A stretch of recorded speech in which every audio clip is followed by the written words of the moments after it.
Baik, selamat sore para siswa sekalian. Salam berjumpa kembali setelah liburan Natal. Selamat Hari Natal dan Tahun Baru 2021. Hari ini adalah pertemuan pertama kita untuk semester yang kedua. Tetapi sebelum kita memulai, saya memperingatkan lagi bahwa pada semester 1 kemarin ada beberapa dari kelas 12 itu yang tidak konsisten dan tidak disiplin dalam mengumpulkan tugas. Ya, saya mohon ini semester penentuan, jadi semua tugas yang diberikan oleh guru itu wajib dikerjakan dan harus dikerjakan. Karena itu sangat membantu dalam penilaian akhir. Misalkan, jika nilai ulangan atau ujian kalian jelek, dengan nilai tugas, penghitungan nilai akhir bisa terbantu. Oke?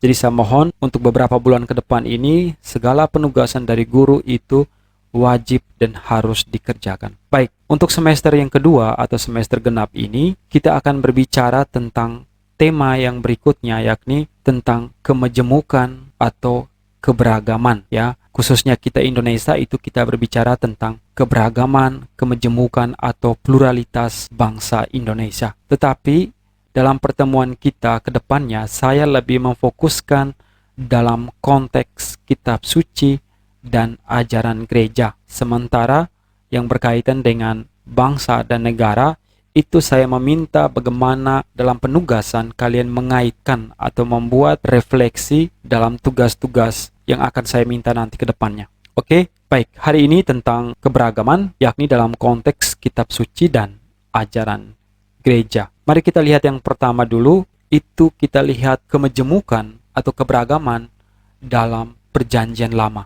Yakni kita bisa lihat dalam perikop Kejadian bab 1 ayat 1 sampai Kejadian bab 2 ayat 25. Ini kalian tahu baik bahwa perikop ini, perjanjian lama, kitab Kejadian, ini mengisahkan bagaimana pada mulanya kisah penciptaan, ya, tentang asal mula dunia dan isinya, di mana dalam penciptaan tersebut itu ada manusia di dalamnya. Jadi dalam proses penciptaan itu Allah menciptakan dari sesuatu yang tidak ada menjadi ada. Dan karya penciptaan itu berlangsung selama 6 hari karena hari yang ketujuh itu istirahat. Dalam kisah penciptaan tersebut itu bahwa Allah menciptakan itu tidak hanya satu jenis, ya, tetapi banyak jenis atau banyak hal. Dan dalam 6 hari penciptaan tersebut seluruh ciptaan dinyatakan kodratnya, yakni unik. Jadi semua ciptaan itu, baik manusia maupun hewan, tumbuhan, itu banyak jenis, ya. Dan masing-masing ciptaan tersebut, baik manusia, hewan, dan tumbuhan itu unik. Masing-masing memiliki keunikannya sendiri. Dan segala ciptaan itu memiliki ciri plural secara kodratif. Oke, ini dalam perjanjian lama. Kemudian, selain kita melihat dalam kisah penciptaan tersebut, bahwa Allah menciptakan tidak hanya satu jenis, tetapi banyak hal, dan ini kita bisa lihat dari penciptaan manusia, hewan, tumbuhan, dan segala jenisnya, langit dan bumi, kemudian laut dan segala isinya, ya. Kemudian kita bisa lihat tema kemajemukan atau pluralitas ini dalam Kejadian bab 35 ayat 1 sampai 15. Ini dapat terlihat dalam pengalaman hidup bangsa Israel sendiri, di mana Israel merasa bangga sebagai bangsa, yakni yang berasal dari Abraham, keturunan Abraham, di mana bangsa Israel mereka selalu menyebut Allah mereka atau Tuhan mereka disertai dengan nama bapa mereka, ya, atau nama bapa bangsa mereka, yakni disertai nama Abraham dan keturunannya. Dan ini kita bisa lihat dalam penyebutan Allah Abraham, Allah Ishak, dan Allah Yakub. Penyebutan nama Allah dikaitkan dengan nama bapak bangsa mereka. Di sini saja kita bisa melihat bahwa nama Allah ini, Abraham, Ishak, dan Yakub, ini sudah memperlihatkan sisi kemajemukan bangsa Israel. Ya, mengapa demikian? Karena penyebutan Allah Abraham, Allah Ishak, dan Yakub ini mau menunjukkan pada turunan Abraham, bahwa Ishak dan Yakub ini berasal dari Abraham. Ini mau menunjukkan perjalanan proses waktu sebuah generasi atau keturunan. Dari Abraham kepada Ishak, ini satu generasi. Kemudian dari Ishak kepada Yakub. Ini juga mencakup proses keturunan sebuah generasi. Di sini jelas bahwa nama Allah disertai nama generasi Allah Abraham, Allah Ishak, dan Allah Yakub Ini mau menunjukkan sisi pluralitas, kemejemukan, keberagaman dalam proses perjalanan waktu. Ya, kemudian kebanggaan bangsa Israel sebagai keturunan Abraham ini makin dipertegas ketika Yakub, salah satu bapa bangsa mereka, dipilih Allah juga. Kenapa? Karena pergantian nama Yakub menjadi Israel. Ya, ini jelas ya kalau kalian membaca dalam kitab suci Perjanjian Lama. Kemudian yang paling penting di sini untuk melihat sisi pluralitas atau kemejemukan bangsa Israel, itu kita bisa lihat dalam keturunan Yakub, di mana Yakub ini memiliki dua istri, yakni bernama Lea dan Rahel. Lea dan Rahel, keduanya ini memiliki gundik atau budak, yakni Zilpa, yakni gundik dari Lea,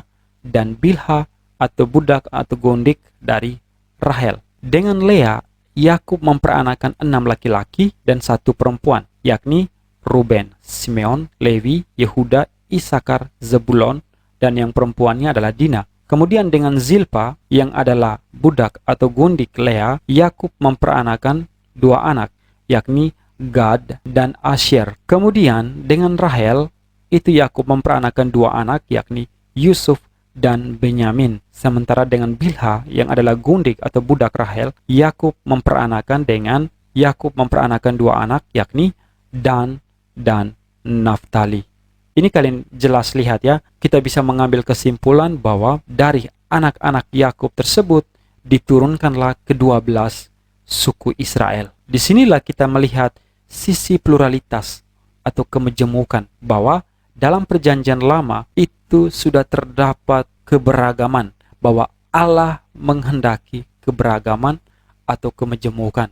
Oke, dan di sini kita lihat bahwa bangsa Israel memiliki 12 suku, yakni yang berasal dari Yakub atau keturunan Yakub, yakni suku Ruben, suku Simeon, Lewi, Yehuda, Zebulon, Isakar, dan Gad, Asyer, Naftali, Yusuf, dan Benyamin. Oke, baik, jelas ya. Kemudian selain perjanjian lama, kita juga melihat dalam perjanjian baru bahwa tema keberagaman atau kemejemukan ini itu kita bisa lihat dalam perikop Yohanes bab 4 ayat 1 sampai 42.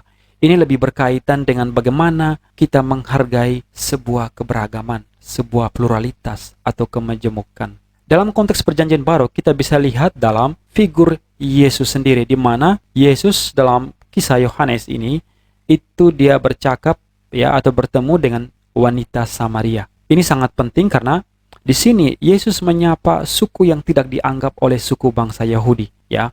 Orang Samaria di zaman Yesus itu tidak diakui oleh bangsa Yahudi, karena bagi orang Yahudi semua suku atau semua bangsa di luar bangsa Yahudi itu adalah kafir, ya. Apalagi bangsa Samaria bagi bangsa Yahudi adalah keturunan yang bukan asli Yahudi, karena orang Samaria itu adalah orang campuran antara ras Yahudi dengan suku bangsa lain. Oke, maka di sini bagi Yahudi Samaria adalah orang asing secara adat istiadat dan agama. Maka di zaman Yesus terjadi permusuhan antara orang Yahudi dan Samaria. Tetapi di sini yang paling penting bahwa kita bisa belajar dari figur Yesus bahwa percakapan antara Yesus dan Samaria ini mau mengisahkan bahwa bagi Yesus kita manusia adalah sesama derajatnya, tidak membedakan suku, agama, dan golongan. Oke?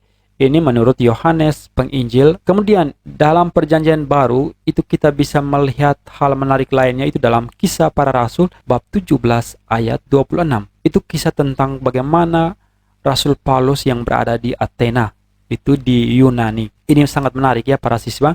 Kenapa? Ketika Paulus ini hidup di Yunani ini, waktu itu filsafat itu sedang berkembang di Yunani Athena. Waktu itu orang Yunani Athena sedang atau sangat maju dalam bidang kebudayaan, ya. Mereka lebih menonjolkan sisi humanisme kemanusiaan waktu itu, ya, di mana muncul banyak para pemikir-pemikir atau ahli pemikir yang mau meninggalkan dari corak hidup lama, yakni kepercayaan terhadap hal-hal gaib atau kepercayaan terhadap dewa-dewi di Athena. Jadi banyak muncul para pemikir waktu itu yang lebih mementingkan akal, ya, akal sehat.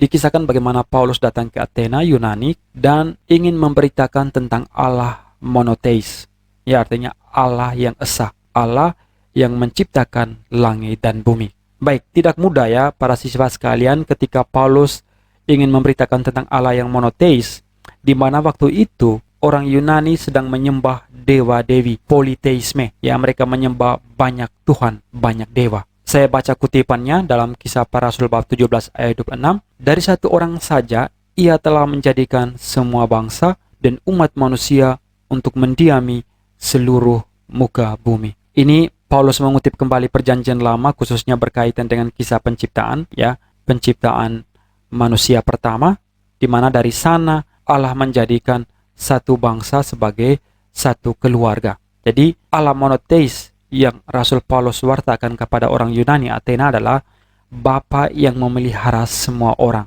Bapa yang menghendaki satu keluarga dengan sikap persaudaraan.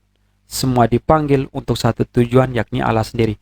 Baik, intinya di sini adalah Allah yang Rasul Paulus wartakan kepada orang Yunani adalah Allah atau Tuhan yang menyatakan dirinya bukan hanya untuk suku atau golongan tertentu, tetapi untuk semua orang. Jadi di sini Allah yang Rasul Paulus wartakan di sini adalah Allah atau Tuhan yang menghargai persaudaraan, yang menghargai kemajemukan, yang menghargai keberagaman, atau yang menghargai pluralitas. Kemudian kita lihat juga pada kutipan yang berikut, yakni surat Rasul Paulus kepada jemaat di Roma. Itu di mana Rasul Paulus berbicara tentang kasih, ya, hukum kasih yang adalah kegenapan hukum Taurat. Kasih terhadap Allah tidak terpisahkan dari kasih terhadap sesama. Di mana ketika kita mengasihi sesama, itu secara tidak langsung kita mengasihi Allah sendiri. Di sini terjadi hubungan antara vertikal dan horizontal. Hubungan vertikal itu mengandaikan hubungan horizontal. Dan ini digambarkan lagi dalam surat pertama Yohanes bab 4 ayat 20 yang mengatakan bahwa jikalau seorang berkata, "Aku mengasihi Allah," dan ia membenci saudaranya, maka ia adalah pendusta. Karena barang siapa tidak mengasihi saudaranya yang dilihatnya, tidak mungkin mengasihi Allah yang tidak dilihatnya. Allah adalah kasih. Sangat jelas ya dalam surat pertama Yohanes ini gambaran antara atau perbandingan antara kasih kepada Allah dan kasih terhadap manusia. Bagaimana mungkin orang mengatakan bahwa dia mengasihi Tuhan yang tak kelihatan, sementara itu atau pada saat yang sama dia membenci sesamanya? Bagaimanapun manusia adalah representasi atau perwakilan wajah Allah yang tak kelihatan. Kemudian kita bisa lihat juga dalam perikop atau Injil Yohanes bab 17 ayat 21 sampai 22, di mana Yesus berdoa kepada Bapanya, semua orang menjadi satu, seperti kita pun satu. Ini mau mengatakan bahwa di dalam pluralitas, di dalam keberagaman atau kemajemukan, kita hendaknya bersatu. Tidak boleh membeda-bedakan satu sama lain. Ya, ini mau mengisyaratkan kemiripan antara persatuan pribadi-pribadi ilahi dan persatuan putra-putri Allah dalam kebenaran dan kasih, ya. Karena kalian tahu baik bahwa Yohanes berbicara panjang lebar tentang hukum kasih.